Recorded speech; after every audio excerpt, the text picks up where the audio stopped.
Je ne vous ai jamais rien demandé.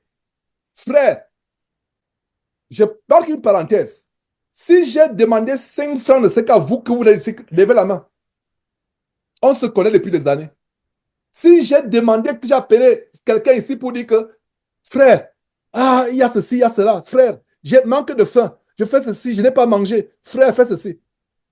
Je vous donne encore 5 secondes pour lever la main. Et si je vous ai demandé, vous ne levez pas la main, que la malédiction tombe sur vous. Si je vous ai demandé l'argent et vous avez seulement peur, il n'y a pas de main levée. Frère, j'ai mis de l'apôtre Paul. Je ne mangerai jamais gratuitement le pain de personne. Jamais. Vous voyez donc pourquoi il y a des gens, même un entier m'a dit, frère, tu es retourné à ta profession d'avocat, pourquoi? Quand il va sur cette vidéo, il va comprendre pourquoi je suis retourné. Il va comprendre pourquoi je suis retourné. Je vous dis la vérité, ça me fait mal de travailler et d'avoir ce ministère. Frère, ça me fait, je vous confesse, est-ce que vous avez déjà dit ça? Ça me fait mal de travailler avant de ce ministère. Il y a tellement de choses que je pouvais faire. Je serais peut-être maintenant, je ne sais pas où.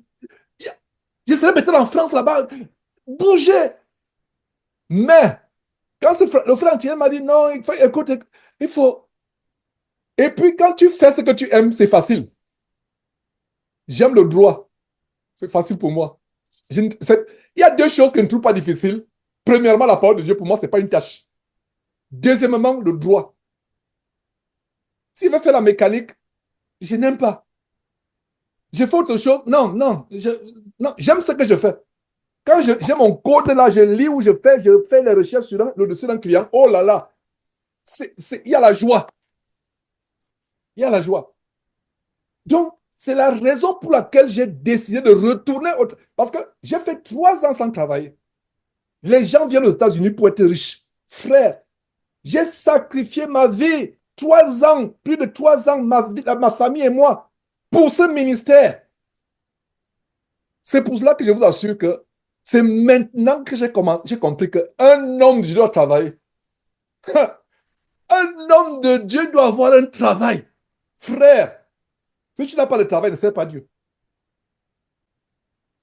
Ce n'est pas mon commandement, mais c'est mon opinion. On n'a pas besoin de travail pour servir Dieu. Mais voilà la preuve que mon frère est de quoi nourrir ta famille, est de quoi pourvoir à tes besoins. Donc, il y a une stratégie de jeter le propre à ce ministère, de détruire ce ministère.